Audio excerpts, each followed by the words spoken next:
Давно не ремонтировал такие велосипеды, типа подсоветские. Это велосипед, кажется, Аист. Ножной тормоз. И вот. Сейчас сделаем. То есть надо поменять вот эту втулку на современный ножный механизм.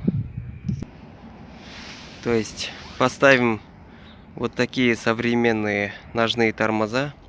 Они более-менее практичные, удобные. И главный плюс в этих механизмах, у них никогда не бывает прокруток.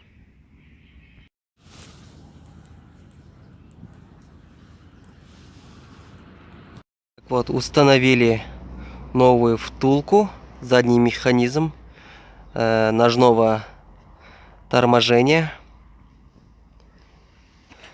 Сейчас поставим покрышку и вуаля, велосипед будет готов.